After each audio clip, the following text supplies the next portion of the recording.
अगला हमारा कार्यक्रम है अंकिता एक ज्योति, और उसकी तरफ से मैं बताना चाहूंगी कि हालांकि अंकिता भंडारी जो घटनाक्रम पूरा हुआ था वो हाल ही में सितंबर में हुआ, लेकिन उससे पहले से, क्योंकि ये जो हमें पूरा ब्यौरा हम लोग आपके साथ साझा कर रहे हैं वो पिछले 2 वर्षों का है, तो ये जो पूरा कार्यक्रम है अंकिता एक ज्योति, इस कार्यक्रम में हम जो बात कर रहे हैं वो जेंडर समानता और महिला सुरक्षा के ऊपर कर रहे हैं। तो ये मुद्दा ऐसा नहीं है कि हमने अंकिता भंडारी घटनाक्रम के बाद ही चुना है। जो धात से जुड़े हुए लोग हैं भली भांति जानते हैं कि हम पिछले 10 वर्षों से निर्भया कांड के बाद से लगातार इस मुद्दे पर बात कर रहे हैं, गोष्ठियां आयोजित कर रहे हैं। लेकिन बहुत पीछे ना जाते हुए अगर मैं 2021 और 22 की बात करूं तो 2021 दिसंबर में हमने जेंडर सवाल समानता के लेकर के कार्यक्रम आयोजित किए हैं, जिसमें हमने 5 दिसंबर को रूम टू रीड, एक जो अंतर्राष्ट्रीय संस्था है उनके साथ मिलकर महिला नेतृत्व के अनुत्तरित सवालों पर एक गोष्ठी आयोजित की थी। और उसके बाद लगातार हमने 18 दिसंबर, 22 जनवरी, 21 मई को लगातार फेसबुक लाइव के माध्यम से इस मुद्दे पर बात की है। लेकिन जब उसके बाद 18 सितंबर को अंकिता भंडारी का पूरा घटनाक्रम हुआ और धात के भीतर से भी विकास बहुगुणा जी जो हमारे सदस्य हैं उनकी पहल पर ये बात रखी गई कि धात को भी, क्योंकि धात ऑलरेडी इस मुद्दे पर काम कर रही है, बात कर रही है, धात को भी इस मुद्दे पर बात करनी चाहिए। तो एक मीटिंग हम लोगों ने 26 सितंबर को बुलाई गई, जिसमें काफी सारे लोग हमारे साथ जुड़े थे और उस मीटिंग में कुछ सारे बिंदुओं पर बात हुई और जो पूरी बात निकल करके आई, क्योंकि समय कम है मैं बहुत डिटेल में नहीं जाना चाहूंगी, तो वो पूरी बात ये निकल करके आई कि कार्यक्रम आयोजित किया जाए, कार्यक्रम डिजाइन किया जाए आगे आने वाले 1 वर्ष के लिए, जिसका नाम दिया गया अंकिता एक ज्योति, और जिसमें हम जेंडर समानता, क्योंकि एक समझ के बाद ये समझ आया था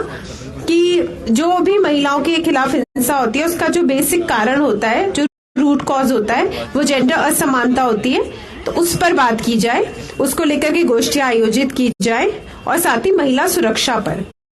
इसी क्रम में हमने सबसे पहले जस्टिस फॉर अंकिता भंडारी करके अपनी सोशल मीडिया टीम के माध्यम से एक अभियान चलाया और एक व्हाट्सएप ग्रुप भी बनाया गया, जिसमें अभी भी 400 से ज्यादा सदस्य पूरे देश भर से हमारे साथ जुड़े हुए हैं। और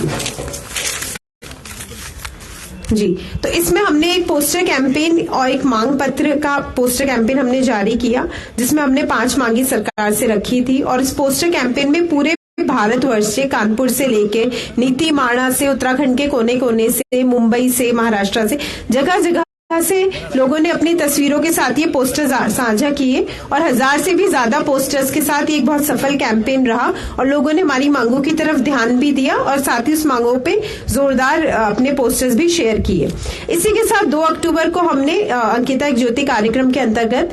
एक दिया जलाओ इस कार्यक्रम का आयोजन किया, जिसकी पिक्चर्स भी आप देख सकते हैं बीच बीच में साझा हो रही हैं आपके साथ। तो इस कार्यक्रम में भी हमने 2 अक्टूबर से लोगों से अपील की कि अपने घरों पे एक दिया जलाएं अंकिता भंडारी के लिए, ताकि न केवल उनकी आत्मा की शांति के लिए बल्कि उस मुहिम को जिंदा रखने के लिए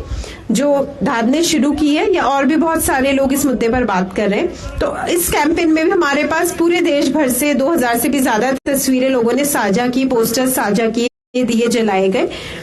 और इसके बाद हमने 10 अक्टूबर को एक विधिवत, क्योंकि फिर ये तय हुआ कि हम कई सारे शिक्षण संस्थानों में जाकर, क्योंकि स्कूल्स में इस तरह की बात करना सबसे आसान है, बच्चे जल्दी चीजों को समझ लेते हैं, हमने हिंदू नेशनल इंटर कॉलेज में जहाँ पे कोना भी स्थापित किया। साथ ही साथ हमारे साथ जेंडर एक्सपर्ट दीपा कौशलम थी, उन्होंने वहां पर बच्चों से बात कर इस मुद्दे पर उनका ध्यान आकर्षित किया। और इसके बाद हमने 21 अक्टूबर को फेसबुक लाइव, फिर 10 नवंबर को राम प्यारी इंटर कॉलेज में जाकर के सेशन किया और फिर हमने 12 नवंबर को फिर फेसबुक लाइव, 29 नवंबर को दून वर्ल्ड स्कूल में, 3 दिसंबर को फिर फेसबुक लाइव, 17 दिसंबर को फिर फेसबुक लाइव। यानी तब से हम लगातार 10 से भी ज्यादा गतिविधियां कर चुके हैं। सितंबर से नहीं, 12 से भी ज्यादा गतिविधियां हम लोग सितंबर से कर चुके हैं इस मुद्दे को लेकर के। तो अगर मैं बात करूं भविष्य की कार्य योजनाओं की, तो जैसा कि पूरी टीम के साथ ये तय किया गया है कि हम हर महीने कम से कम 2 सेशंस करेंगे, जिसमें एक फेसबुक लाइव के माध्यम से होगा तथा साथ ही एक हम खुद अपनी टीम के साथ जाकर स्कूल्स में, इंस्टीट्यूशंस में जाकर बच्चों के साथ या आम समाज में जाकर लोगों के साथ जेंडर समानता के और महिला सुरक्षा के मुद्दे पर बात करेंगे। और इसमें एक और कार्य योजना ये है कि ये कैंपेन सिर्फ उत्तराखंड तक, वो सिर्फ देहरादून तक सीमित ना रखकर, क्योंकि अभी तक हम लोग सिर्फ देहरादून में कर रहे थे, पूरे उत्तराखंड में इसको फैलाया जाए, कोने कोनों में, चाहे गांव में जाकर हो या जो और भी शहर है वहां पर भी जाकर। और इसी क्रम में आगामी 24 जनवरी को यानी बालिका दिवस के दिन कोटद्वार में जाकर के हम लोग एक कार्यक्रम करने वाले हैं। और वहां पर भी हम लोग कई 3 या 4 स्कूलों के बच्चों को एक साथ इकट्ठा कर उनके साथ बातचीत का एक सेशन रखेंगे। इसके साथ ही लाइव के माध्यम से कोशिश ये रहेगी कि न केवल उत्तराखंड से बल्कि पूरे देश भर से जो इस मुद्दे पर काम कर रहे हैं, बात कर रहे हैं, जिनकी एक अच्छी समझ है, उनको फेसबुक लाइव के माध्यम से आमंत्रित किया जाए और उनके विचारों के साथ अपनी समझ भी बढ़ाई जाए और आम जनता की भी। और एक जो बहुत बड़ी बात, लगातार टीम से भी सवाल उठते रहे और काफी सारे लोगों ने भी सुझाव दिया है, और मैं आग्रह भी कर रही हूँ हमारे अध्यक्ष महोदय से भी और सचिव सर से भी कि लगातार ये बात हो रही है कि धात के सदस्यों की भी, धात की टीम की भी जेंडर ट्रेनिंग करवाई जाए, ताकि जो एक समझ बन रही है वो सारी टीम की बने। जो भी धात के सदस्य हैं उसको भी हम लोग आने वाले भविष्य में 1-2 महीने के अंदर अंदर योजना बना करके वो कराई जाएगी। तो उसमें भी हम अपेक्षा करते हैं कि पूरा सहयोग टीम का मिलेगा और ज्यादा से ज्यादा लोग उसमें भी प्रतिभाग ले, ये हमारी कोशिश रहेगी। तो बहुत धन्यवाद आप सभी का।